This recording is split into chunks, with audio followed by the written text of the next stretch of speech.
Desmistificando a cannabis medicinal.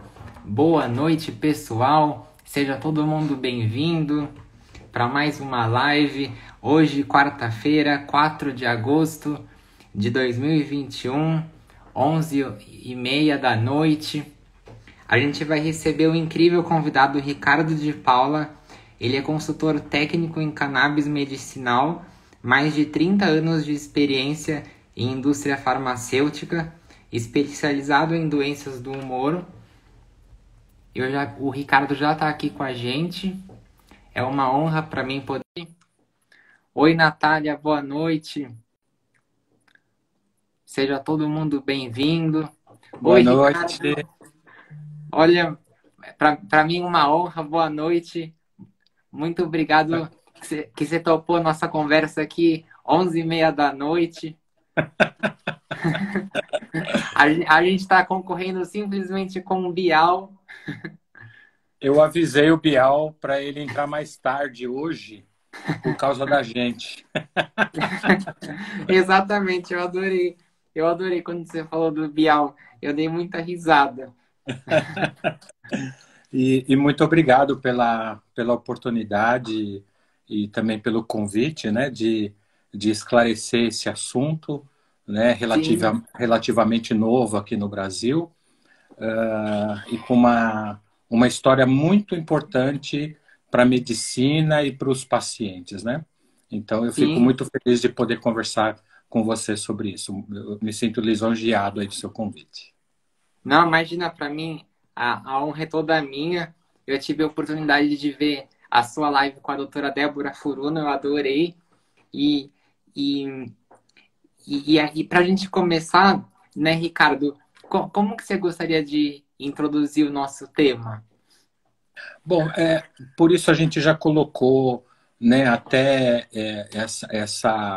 esse tema, né, como Uhum. desmistificando a cannabis medicinal no Brasil, porque vem uma polêmica sobre esse assunto, né?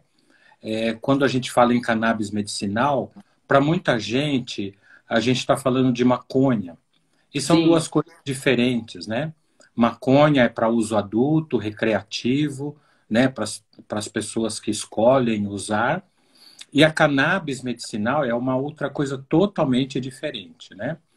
Então, eu costumo exemplificar com uma situação que aconteceu e acontece com vários tipos de medicamentos, né?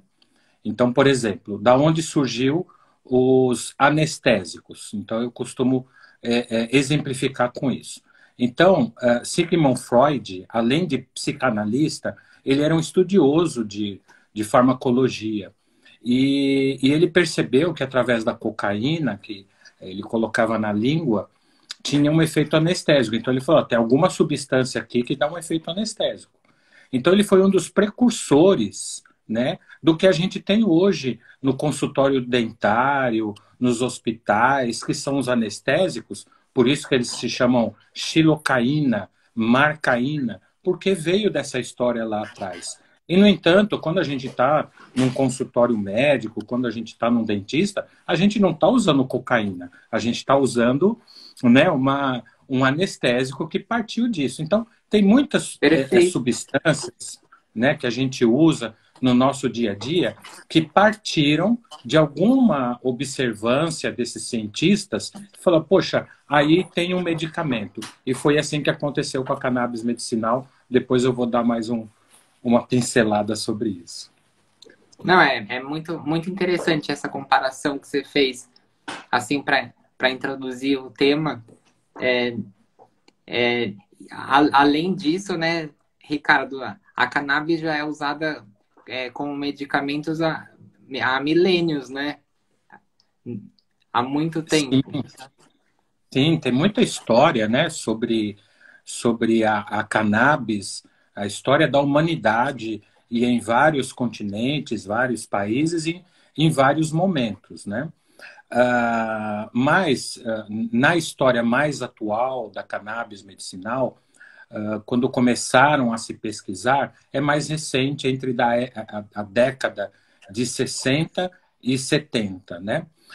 Mas eu gostaria, Rodrigo, de primeiro lembrar a todos que estão nos ouvindo por que se chegou à cannabis medicinal.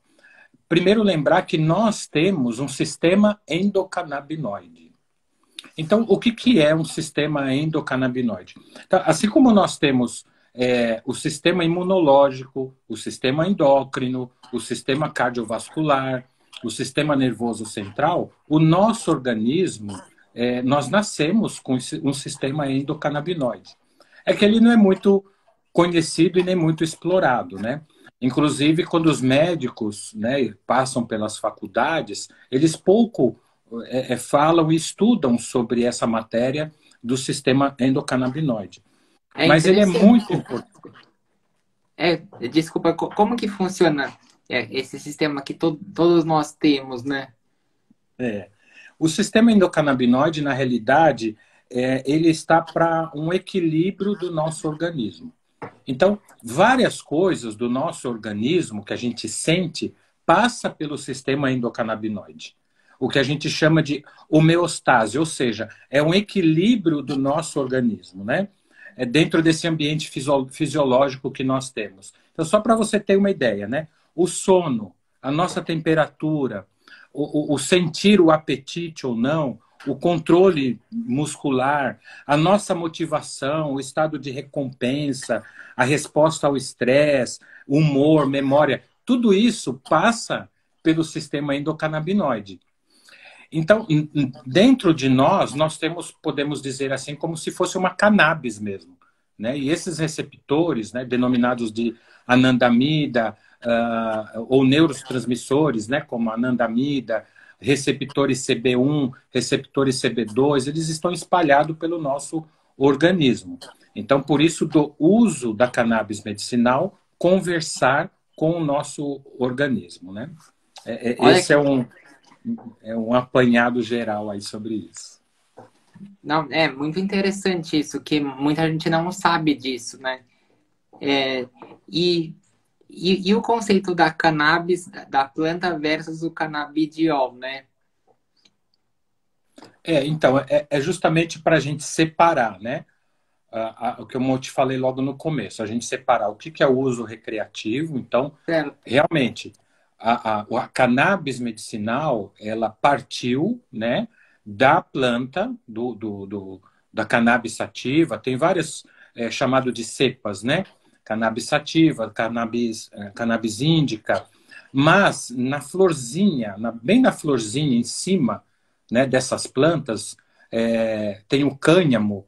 Então ali tem da onde se extrai o óleo, né, aliás, da onde se extrai o canabidiol e outros fitocannabinoides, né? Essa planta, ela tem dezenas, centenas, né, de substâncias. Hoje as mais conhecidas são o canabidiol e o tetraidrocannabinol, que é o THC, né? Mas tem estudos de outros tipos de fitocannabinoides, né, como o canabigerol, o CBN e outros que estão em estudos. Mas o mais estudado é o canabidiol e o tetraidrocannabinol, mesmo porque tudo isso partiu agora na história moderna da cannabis medicinal através do professor Rafael Mechulam, né?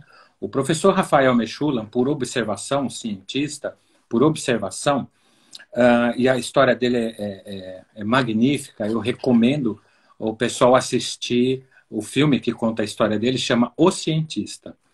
E é muito interessante a forma que ele começou a pesquisar, né, a cannabis medicinal por observação. E eu não vou dar spoiler, assistam, porque Vale tem a coisas pena. muito divertidas.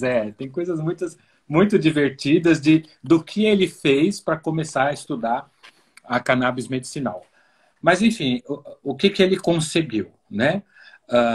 Isolar o tetraidrocannabinol da planta da cannabis sativa e o canabidiol, né? Então, essas foram as primeiras pesquisas.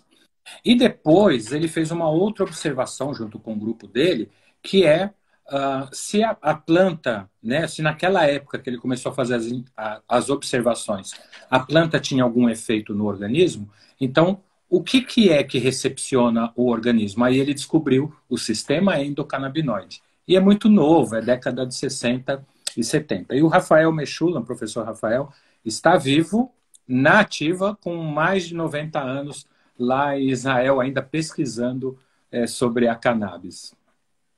Olha, muito legal, Ricardo. É, aqui tem vários amigos que estão comentando aqui. Olha que legal, meu amigo Wilson. Cannabis para tratamento de ansiedade, isso é válido? Sim, sim, existem pesquisas, né, que estão sendo feitas mundo afora. Eu até fiz um post recentemente. Em fevereiro eu fiz um post. O PubMed é um site de pesquisas clínicas. Então, por exemplo, se você colocar lá no PubMed, cannabis, né? Então, vai sair ali tudo que está sendo estudado no mundo registrado sobre cannabis medicinal ou cannabis, né? E eu pus um post em fevereiro, tinha mais ou menos uns 8 mil e poucos. E eu fui pesquisar agora, em agosto, tem mais de 9 mil. Ou seja, de fevereiro para agosto, subiu 1.144 novos estudos. Então, está sendo estudado para Olha que ansiedade. legal. Já tem alguns estudos que mostram realmente um efeito muito positivo na ansiedade. E aqui no Brasil, muitos médicos têm prescrito com sucesso. Muito Olha, interessante. olha que legal isso vai ajudar muita gente, né? Com certeza.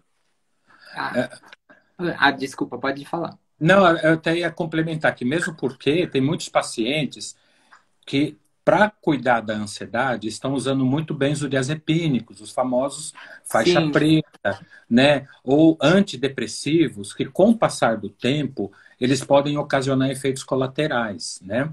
Os benzodiazepínicos podem ocasionar dependência e os antidepressivos podem ocasionar efeitos colaterais, como aumento de peso, interferir na sexualidade e até dar uma apatia afetiva, né? A pessoa que começa a usar muito antidepressivo, especialmente os inibidores seletivos de recaptação de serotonina e noradrenalina, com o passar do tempo, eles podem dar uma apatia afetiva, sabe? A pessoa fica, né, como um médico costumava dizer, dá um blasé na pessoa.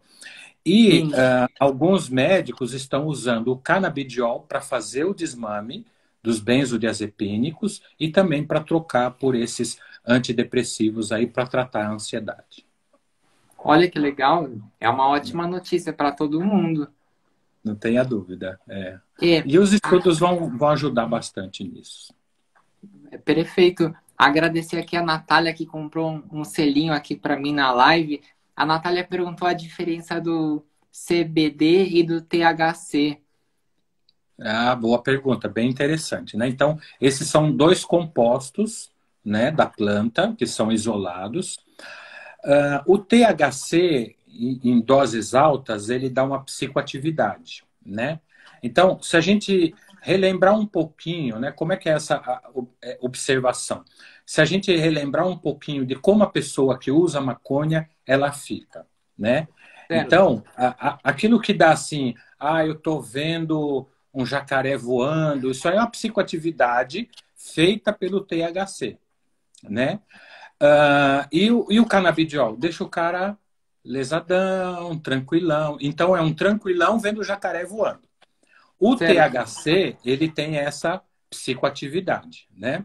Mas em doses medicamentosas, que é o que nós estamos falando hoje, ele tem excelente atividade. Nas dores crônicas, ele é muito bem utilizado, né? E em outras patologias também existe aí uma recomendação e estudos de uso do THC.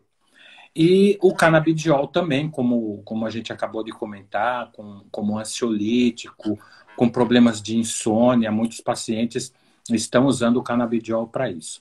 Então, você tem aplicação para os dois, tá?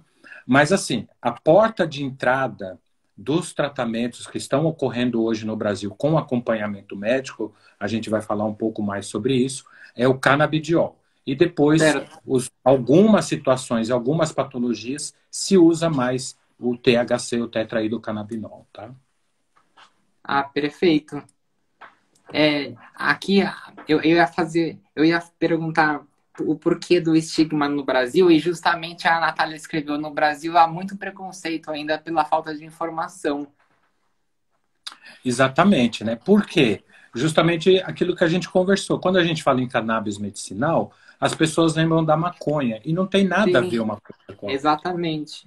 né? São duas coisas totalmente diferentes, né? Hoje a cannabis medicinal, nós temos ela em formulações medicamentosas. Então nós estamos falando do medicamento. Até para você ter uma ideia de como é, né? Eu não vou mostrar a marca aqui, tá? Mas, ó, É, é um frasquinho, tá vendo? E ele é um olhinho. Então, você administra, né? Você administra, olha aqui, ó. É um olha olhinho. que legal. Aqui, ó. Tá vendo?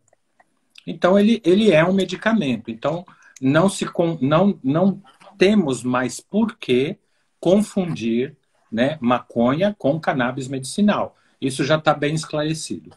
Em Sim, países como a Europa, Estados Unidos, né, eu tive a oportunidade de ir lá e conhecer um pouquinho como é que é o mercado na Europa e nos Estados Unidos, já está bem evoluído. Mas aqui também nós estamos andando aí um degrauzinho a cada dia, já está mais esclarecido. E o mais importante, né? Os médicos estão se interessando, os pacientes, né, estão provocando os médicos também a eles se inteirarem mais do assunto, não descartar de primeira o uso da cannabis medicinal, né? Então, uh, até explicando um pouco por que isso está acontecendo no Brasil. Geralmente, como é que você lança um produto na mesa do médico, né? Então, geralmente é feito assim. Os laboratórios, nas pesquisas, lá no balcão de pesquisa dos laboratórios, eles fazem as pesquisas de milhares de substâncias. Uma vai dar certo. Aí eles jogam lá para fazer as pesquisas em laboratório, em ratos, e depois entra naquilo que a gente está ouvindo bastante aí, fase um, fase 2, fase 3, fase 4. Quanto custa isso, pesquisar uma substância? Mais ou menos US$ 1 bilhão. Quanto tempo leva isso? Mais ou menos uns 14 a 15 anos. olha, Então, quando o médico prescreve um produto para um paciente, o medicamento passou por tudo isso, até chegar lá na mesa do paciente, do médico, né? Ó, já foram aprovados pelas agências regulatórias, já passou por todos os centros acadêmicos do mundo. O cannabis medicinal está tomando um outro caminho, né? Então, alguns pacientes, aqui, se você me permitir, eu conto um pouquinho da história da cannabis medicinal aqui no Brasil. claro. Então, como é que chegou, né? Tem uma família chamada Fischer, né? E uma filhinha deles, dessa família Fischer, chamada Anne Fischer, ela tinha, em média, 90 ataques de convulsões por semana. E a mãe já sabia, tinha percebido que lá fora ela tinha visto, né, que a cannabis tinha ajudado muitos pacientes a diminuir as crises. Então, ela trouxe para o Brasil, começou a plantar, só que ela foi perseguida por causa disso, mas a Anne, ao usar o óleo de cannabis, ela teve melhoras assim significativas. Então, esses são os primeiros relatos. E aí, com o passar do tempo, permitiu-se então começar a importar o óleo e também tem a fase de de algumas associações terem liminar para fazer a plantação e extrair o óleo, né? Então hoje a gente tem tanto o importado como o artesanal, que é feito em alguns lugares que é permitido, né? E como também, brevemente, nas farmácias, isso vai estar disponível para os pacientes comprarem através de receita médica. Olha que legal. Vai ser muito bom quando a gente chegar nesse nível, vai diminuir ainda mais o preconceito. A Ivonete falou aqui: onde encontra esse medicamento? É, é o médico que receita, né? E aí depois o médico pode te encaminhar para você, né? Que pelo que eu aprendi na live com a doutora Débora, mas como que funciona esse processo, né? Como que o medicamento chega no paciente hoje em dia? Isso. Esse medicamento ele é controlado pela Anvisa, né? Então Aham. tem chamados de RDC, que é a Resolução de Diretoria Colegiada. Então, através de uma RDC antiga de 2013, chamada de uso compassivo, mesmo que um produto, medicamentoso ou não esteja registrado no Brasil, mas ele faça o bem para o paciente, então a Anvisa, por uso compassivo, ele permite que o paciente tenha acesso, né? E a cannabis medicinal no Brasil vem sofrendo essas regulamentações. Então, uma delas, que é a 335 do ano passado, permite que o médico prescreva uma receita branca simples, entre em contato com o laboratório, né? Eu trabalho num desses laboratórios, e com a receita branca nós solicitamos uma autorização de importação para a Anvisa. Aí o paciente vai receber na casa dele o produto importado, né? Então eu, por exemplo, trabalho com 2 produtos que vêm da Europa e um produto que vem dos Estados Unidos. Então é assim que se pode ter acesso à cannabis medicinal. Uma outra forma é os artesanais, né? Então algumas associações têm a liminar para fazer, para plantar e para extrair, e também para fazer a dispensação. E brevemente vai ter uma oferta nas farmácias, é uma nova regulamentação, que é a 327 de 2019, que registra, então, a cannabis medicinal no Brasil para venda na farmácia. Mas, por enquanto, a importação é o caminho mais simples e fácil. Ah, perfeito. É, e tem muita gente que acaba, que pode querer procurar isso para ter o barato e o, né, para quem faz o uso recreativo, e o interessante é que não tem esse efeito, né? Não, não tem, não tem. Por quê? Perfeito. É, quando uma pessoa usa a maconha recreativa, adulta, né? Então aquilo está com muita substância, né? Então eu Sim, comparo assim: quando você vai no cardiologista, ele fala assim: olha, vou te recomendar uma tacinha de vinho por dia, vai fazer bem para a sua saúde, né? Então é como se a pessoa estivesse tomando, como eu mostrei aqui, né? Miligramas do canabidiol e do tetraidrocannabinol, quando necessário, mas de forma terapêutica. E aí, se o paciente fala assim, não, eu vou tomar 2 litros de vinho, ele vai ficar chapado, né? E além de destruir o fígado dele. Então é a sim. mesma coisa. A pessoa que usa o recreativo, que usa a maconha, é como se ele estivesse tomando 2 litros, né? Então, não dá barato. A pessoa vai sentir muitas vezes uma tranquilidade, um efeito Sim, ansiolítico, diminuir dor, né? É interessante até esse aspecto, porque, por exemplo, nos Estados Unidos se usa muitos opioides, né? Tá uma pandemia de uso de opioide e pessoas morrendo. A gente conhece aí os artistas que estão morrendo por abuso de opioide, né?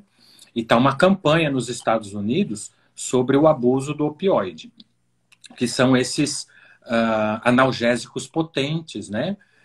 Aqui no Brasil não é tão comum esse vício, mas lá nos Estados Unidos é o vício dos opioides. A gente lembra lá do Dr. House, que fica se aplicando lá com aquele opioide lá que ele usa para ficar, né, para dar um barato nele lá. Então, sim. a cannabis medicinal, ela pode ser usado para dor também, né? Em coadjuvante aí para tratamento de dor, tem uma resposta bem interessante.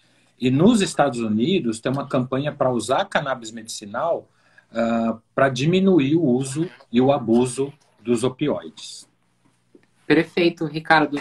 A minha amiga Ivonete, ela tá aqui na live, ela mora lá em Oi, Ivone. Rondônia. Esse produto, no caso o europeu, ela pode chegar até Rondônia, né? É distribuído no Brasil todo, né? Então, Perfeito, por enquanto, não podemos ter estoque no Brasil por causa dessa regulamentação.